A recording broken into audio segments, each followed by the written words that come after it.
Bukod sa mataas na blood pressure, lumabas sa medical tests kay Senador Rodante Marcoleta na mayroon siyang mild pneumonia at problema sa spine o gulugod. Hinihintay ng Sandigan Bayan ang kompletong report ng PNP bago ilabas ang commitment order kung saan ikukulong ang senador dahil sa kasong plunder. May unang balita si June Veneracion. Pananakit ng dibdib at mataas na blood pressure ang idinaing ni Senador Rodante Marcoleta matapos siyang maaresto para sa kasong plunder noong Lunes. At sa ikatlong araw ni Senador Marcoleta sa PNP General Hospital, may lumabas na bagong findings base sa mga isinagawang pagsusuri.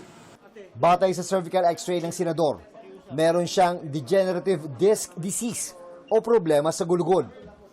Kaya kailangan niyang sumailalim sa rehabilitation therapy. Pag nag-degenerate po yun, may mga nerve endings po dyan na maiipit. So yun po yung sumasakit yung leeg niya, kailangan niya ng rehab. Ang minimum po siguro 6 sessions.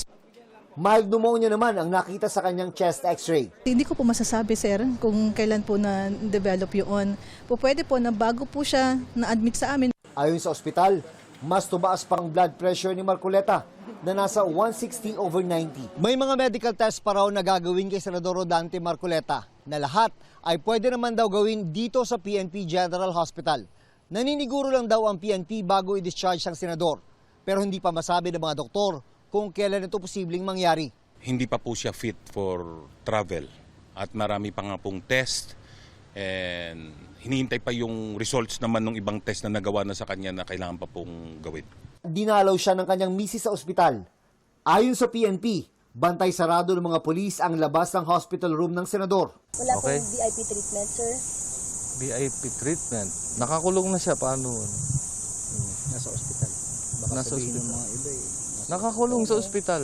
Inaresto si Marcoleta, dating Congressman Mike Defensor, at dalawang iba pa kaugnay ng pagtanggap umano ni Marcoleta ng 75 million pesos noong 2025. Sa isang resolusyon ng Sandigan Bayan 3rd Division, iniutos nila sa PNP na magsubite ng report tungkol sa status ng kustudiya kay Marcoleta. Pati na rin ang update sa kanyang medical condition sa loob ng 24 oras mula sa pagkakatanggap ng dokumento. Ayon sa Anti-Graft Court, kailangan ng mga ito bago maglabas ng commitment order, uutos kung saan ikukulong ang senador. Ito ang unang balita. June Veneracion, GMA News. Samantala, naglabas ng Sandigan Bayan 4th Division ng arrest warrant para kina Senador Rodante Marcoleta at dating Congressman Mike Defensor. Ito ay para sa kasong paglabag sa Presidential Decree No. 46 na nagbabawal sa mga opisyal ng gobyerno na tumanggap na regalo mula sa mga pribadong individual.